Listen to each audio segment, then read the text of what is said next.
ऐसे बहुत सारे क्राइम हुए हैं जिनको अलग चेहरा, अलग तस्वीर देने की कोशिश की गई। कत्ल को कई बार रोड एक्सीडेंट बनाने की कोशिश की गई, कत्ल को कई बार सुसाइड बनाने की कोशिश की गई, और अलग अलग तरीके से कातिल जो है वो कानून को उलझाने की हमेशा कोशिश करता रहा है। तो मुजरिम और कानून के बीच में आंख मिचौनी का खेल हमेशा से चलता रहा है। ये जो कहानी है ये कुछ मामलों में बेहद अजीब इसलिए है कि जब सब कुछ हुआ तो शुरुआत के कुछ दिनों में लोगों से लेकर पुलिस तक यही सोचकर आराम से बैठी हुई थी कि आम एक रोड एक्सीडेंट का केस है और इसमें कोई फॉल प्ले नहीं है, कोई गलत नहीं हुआ है। लेकिन इस हादसे के एक हफ्ते के बाद जब एक एक कर कड़ियां खुलती जाती हैं तो फिर एक आम रोड एक्सीडेंट कैसे एक मिस्ट्री में तब्दील हो जाता है, ये वो पूरी कहानी है। कहानी केरल की है, कहानी केरल के कोच्चि की है, और ये जो नवंबर की बात है 1 नवंबर की है, 31 अक्टूबर और 1 नवंबर के बल्कि दरमियान की। केरल में दो मॉडल थी, दोनों 2019 में केरल के मिस केरल के लिए कंपटीशन में उतरती हैं, और उनमें से एक अंसी कबीर ये विनर होती हैं और दूसरी थी एक अंजना शाजा, ये रनर अप थी 2019 मिस केरल कंपटीशन की। इत्तेफाक से अंसी कबीर और अंजना दोनों पुरानी दोस्त थी, दोनों को मॉडलिंग का शौक था, हालांकि प्रोफेशन इनका अलग था। जो अंजना थी वो डॉक्टर थी और अंसी कबीर ये एक इंजीनियर थी। अच्छी खासी दोनों पढ़ी लिखी, ब्रिलियंट, लेकिन मॉडलिंग इनका जुनून था। और इसी मॉडलिंग के पेशे को अपनाने के लिए, इसमें अपना करियर देखते हुए दोनों ने मिस केरल कंपटीशन में हिस्सा लिया, और इत्तेफाक से दोनों सहेलियां, एक विनर होती है और एक रनर अप होती है। जिंदगी ठीक ठाक चल रही थी। 31 अक्टूबर इसी साल, अभी लास्ट मंथ की बात है, कोच्चि में एक होटल में एक पार्टी थी। उस पार्टी में दोनों सहेलियां जाती हैं, अंसी कबीर और अंजना। पार्टी से करीब रात 12:30 से 1 के दरमियान ये लोग उस होटल से बाहर निकलती हैं और उसके बाद गाड़ी में बैठकर अपने अपने घर को जा रही थी। अंसी और अंजना ये दोनों एक ही गाड़ी में एक साथ थी। इनके साथ इनका एक दोस्त था जिसका नाम था मोहम्मद आशिक, ये अंजना का दोस्त था, और जो गाड़ी को ड्राइव कर रहा था वो ड्राइवर था अब्दुल रहमान। तो अब्दुल रहमान, मोहम्मद आशिक ये दोनों गाड़ी के आगे बैठे हुए थे, चूंकि अब्दुल रहमान ड्राइव कर रहा था और मोहम्मद आशिक ड्राइवर के बराबर वाली सीट पे था। अंसी कबीर और अंजना गाड़ी के पीछे बैठी हुई थी। गाड़ी होटल से निकलकर नेशनल हाईवे 66 एनराकुलम बाईपास रोड पर पहुंचती है, और वहां से एक जगह है चक्कारा प्राम्बू, वहां पे जब ये पहुंचती है, रात के करीब 1 बजे का वक्त होगा, अचानक गाड़ी का एक्सीडेंट हो जाता है। गाड़ी की रफ्तार तेज थी, गाड़ी सड़क किनारे एक पेड़ से टकराती है। गाड़ी, कोशिश करूंगा उसकी तस्वीर में कहूँ, आसिम वर्नीता को वो दिखाएंगी, देख के ही लगता है कि बहुत बुरी तरीके से, बहुत तेज रफ्तार की वजह से एक्सीडेंट हुआ है। एक्सीडेंट होता, आसपास से कुछ लोग गुजर रहे होते हैं, वो पुलिस को फौरन खबर कर देते हैं। पुलिस की टीम मौका वारदात पे पहुंचती है। गाड़ी के अंदर से किसी तरह से 4 जख्मियों को बाहर निकाला जाता है, उन्हें फौरन पास के एक अस्पताल में ले जाया जाता है। लेकिन अस्पताल ले जाने पर पता चलता है कि अंसी कबीर और अंजना दोनों सहेलियां जो है वो ब्रॉड डेड, यानी दोनों की मौत पहले ही हो चुकी थी। मोहम्मद आशिक बुरी तरह से जख्मी था, अब्दुल रहमान भी जख्मी था, लेकिन अब्दुल रहमान जो ड्राइव कर रहा था उसको कम चोट आई थी। अगले दिन खबर छपती है, क्योंकि दोनों मिस केरल रही थी, और इस गाड़ी की तस्वीर और सारी वहाँ पे मीडिया में भी खबरें आती हैं। पुलिस इन्वेस्टिगेशन करती है, गाड़ी के अंदर से कुछ शराब की बोतलें निकलती हैं। गाड़ी की हुलिया को देख के पुलिस ये मान के चलती है कि शराब के नशे में गाड़ी चलाई जा रही थी, वैसे भी पार्टी से लौटे थे। और इत्तेफाक से ड्राइवर अब्दुल रहमान, इसका भी ब्लड टेस्ट में अल्कोहल निकल आता है, तो पता चला कि ड्राइवर ने शराब पी रखी थी और नशे में गाड़ी चला रहा था, और इसी वजह से एक्सीडेंट हो गया। अब ये सारी चीज़ें क्लियर हो गई, पुलिस को भी लगा कि इस केस में कुछ है नहीं। 2-4 दिन 5 दिन निकल गए, लेकिन इसी दौरान में मोहम्मद आशिक, तीसरा जो शख्स था उस गाड़ी में सवार, अंसी और अंजना का दोस्त, उसकी भी मौत हो गई। तो अब इस हादसे में 3 लोगों की जान जा चुकी थी। इकलौता जिंदा बचा उस कार का ड्राइवर अब्दुल रहमान। अब्दुल रहमान को हॉस्पिटल से 8 नवंबर को, इस इंसिडेंट के 1 हफ्ते के बाद, रिलीज कर दिया गया मरहम पट्टी इलाज के बाद। लेकिन चूंकि उसने जो ड्राइव कर रहा था शराब पीकर, ड्रंकन ड्राइविंग केस के मामले में, हालांकि इसमें नेग्लिजेंस और रफ ड्राइविंग वो सारे तो केस लगाए, और ड्राइवर को पुलिस ने गिरफ्तार कर लिया। लेकिन अगले ही दिन ड्राइवर की जमानत भी हो गई, क्योंकि चार्जेस अवेलेबल थे। अब उस गाड़ी में वो खुद भी था, वो भी घायल हुआ, 3 लोग मरे, लेकिन फिर भी उसको बेल मिल गई। 1 हफ्ता गुजर गया।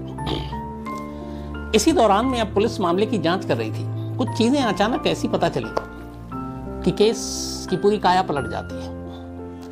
चूंकि एक एक्सीडेंट का केस है, 2 नामचीन लोग उस गाड़ी में, मिस केरल, मीडिया में भी खबरें छप रही, तस्वीरें छप रही, अंशी कबीर की, अंजना की। तो पुलिस को अपना केस क्लोज करना था। तो उन्होंने कि ड्राइवर ने तो पी रखी थी, ये ठीक है, बाकी कोई चश्मदीद है कि नहीं है। अब पुलिस इस तलाश में मौका वारदात पे फिर से पहुंचती है जहां पे एक्सीडेंट हुआ था। वहां जाने पे कुछ विटनेस मिलते हैं जिन्होंने पुलिस को फोन किया था इस गाड़ी को। तो उनमें से कुछ लोगों ने एक्सीडेंट देखा था। एक शख्स गवाही देता है, वो कहता है कि जब ये एक्सीडेंट हुआ तो उसके पीछे 2 गाड़ियां थी और ये दोनों गाड़ी को उसने देखा कि वो दूर से ही साथ आ रही थी। जब एक्सीडेंट हुआ तो वो दोनों गाड़ियां रुकी, उनमें से एक शख्स बाहर निकला, वो गाड़ी के करीब आया, अंदर से कराहने की आवाज आ रही थी, हेल्प हेल्प की आवाज आ रही थी। अंशी और अंजना और उसके दोस्त मदद मांग रहे होंगे। लेकिन वो शख्स आता है, गाड़ी को देखता है, झांकता है, वापस अपनी गाड़ी में बैठता है और वहां से निकल जाता है। न वो उनकी मदद करता है, ना वो पुलिस को कॉल करता है, ना एम्बुलेंस को कॉल करता है, भाग जाता है। अब पुलिस के लिए बात बड़ी अजीब है कि इन दोनों मॉडल की गाड़ी को कोई फॉलो कर रहा है और एक्सीडेंट होते हुए देखता है। अब अगर उसका कोई इसमें हाथ नहीं है तो इतना तो कर सकता था कि वो पुलिस को कॉल कर दे या हॉस्पिटल को कॉल कर दे या उनकी मदद कर दे बाहर निकालने में, बट वो ऐसा कुछ नहीं करता, भाग जाता है। यहां से पुलिस के कान खड़े होते हैं। पुलिस कहती है कि इस मामले को अब तफ्तीश किए थे। तब तक ये मामला, अब चूंकि जब ये चश्मदीद की बात विटनेस की आई तो अखबारों में छप गई। अब पुलिस के ऊपर प्रेशर आ गया कि कहीं यह हादसा कोई साजिश तो नहीं है। तब तक इस मामले को लोकल पुलिस से लेकर क्राइम ब्रांच को सौंप दिया गया। अब क्राइम ब्रांच इस मामले की तफ्तीश कर रही है। क्राइम ब्रांच ने सबसे पहले पता किया कि उस रात हुआ क्या था, पूरा इवेंट्स क्या था। पता चला कि 31 अक्टूबर की रात को कोच्चि के एक अच्छे से खासे होटल में एक पार्टी रखी गई थी और इस पार्टी का नाम रखा गया था 18 क्लब। मतलब नाम से कि 18 से ऊपर के लोग शामिल होंगे। इस पार्टी में अंशी और अंजना दोनों गए थे, वहां शामिल हुए और उस पार्टी से ये लोग रात को वहां से निकले। निकलने के बाद ये एक्सीडेंट हुआ। ये पूरी कहानी थी। लोकल पुलिस ने भी इसी तरीके से इस कहानी को समझा। लेकिन क्राइम ब्रांच ने कहा कि अब इस जो कुछ हुआ और अगर 2 लोग 2 गाड़ी इन दोनों को फॉलो कर रही है, पीछा कर रही है, तो इसके तार कहीं ना कहीं उस होटल से जुड़े होंगे। वो कौन लोग हो सकते हैं? क्योंकि विटनेस ने बताया था देखने में गाड़ी भी महंगी थी। पुलिस जीरो इन करती है उस होटल पे जहां ये पार्टी थी।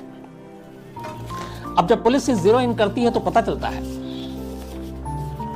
कि पुलिस अब तक जिस लाइन पे काम कर रही थी वो लाइन ही बेकार थी, कहानी कुछ और है और शक और पुख्ता और गहरा जाता है। पता चलता है कि जिस होटल में पार्टी थी वहां पे पुलिस जाने के बाद सबसे पहले सीसीटीवी फुटेज को अपने अंडर में लेने की कोशिश करती है ताकि पूरा जो चेन ऑफ इवेंट्स है उसको समझ सके। पुलिस गई, होटल के सीसीटीवी फुटेज मांगे।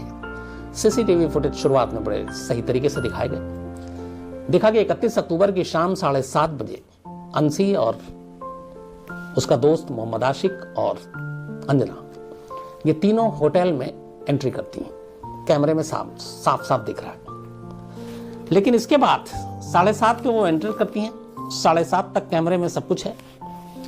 लेकिन फिर 7:30 के बाद से लेकर रात 12:02 तक ये सारे सीसीटीवी फुटेज गायब। मतलब जब एंट्री हुई 7:30 में तो ये पुख्ता हो गया कि अंशी और अंजना यहां आई थी, लेकिन उसके बाद के सीसीटीवी गायब है 12:02 तक। अब पुलिस को लगा कि 12:02 तक जिस होटल में पार्टी थी, पार्टी हॉल, सारे सीसीटीवी फुटेज गायब है। पुलिस ने कहा चलो पार्किंग के ये सीसीटीवी एंगल जो कैमरे लगे हैं उसको खंगालते हैं। अब जब पुलिस वहां पहुंचती है तो देखती है कि पार्किंग के 12 बजे तक के जो सीसीटीवी फुटेज हैं 12:02 से पार्किंग के भी सीसीटीवी फुटेज गायब। और 12:02 ये वो वक्त था जिससे पता चला कि अंजना और अंशी पार्टी से निकली थी और पार्किंग में गई थी और वहां पे उनका ड्राइवर अब्दुल वेट कर रहा था और वो बैठी थी। लेकिन पार्किंग के भी सीसीटीवी फुटेज 12:02 से गायब। तो अंजना की एंट्री और अंशी की 7:30 बजे 7:30 पे दिखती है, लेकिन 7:30 से 12:02 तक फिर होटल के सारे सीसीटीवी फुटेज जो एंट्री है, इसके अलावा जो पार्टी हॉल है, सारे गायब हैं। 12:02 के बाद से पार्किंग के सारे गायब हैं। अब पुलिस को लगा कि ऐसा कैसे हो सकता है। उसने स्टाफ को बुलाया और पूछा कि ये क्यों। पुलिस की सख्ती के आगे एक झुका। उसने कहा कि एक्चुअली हमारे होटल के ओनर ने हमसे कहा था कि ये सारे सीसीटीवी इनको डिलीट कर दो। इस होटल के मालिक का नाम है जे वयालत, रॉय जे वयालत। अब जब सारे कर्मचारियों ने नाम लिया तो पुलिस ने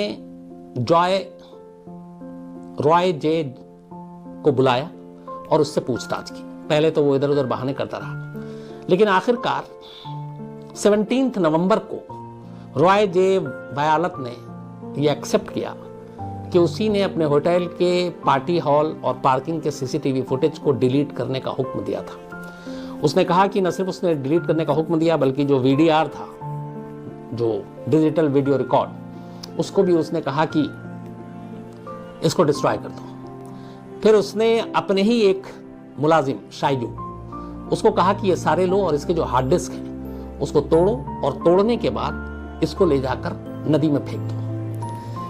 उसके कहने पे उसके मुलाजिम ने सारे हार्ड डिस्क को तोड़ा और तोड़ने के बाद उसे ले जाकर नदी में फेंक दिया।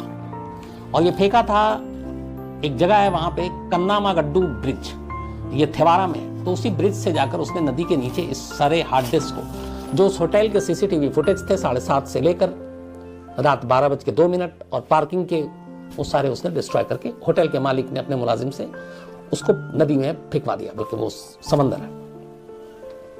अब जब ये बात पता चली तो पुलिस ने सबसे पहले तो रॉय को अरेस्ट कर लिया डिस्ट्रक्शन और एविडेंस के तहत, और साथ में 5 और मुलाजिम को होटल के, कि आपने सबूतों को बर्बाद किया है।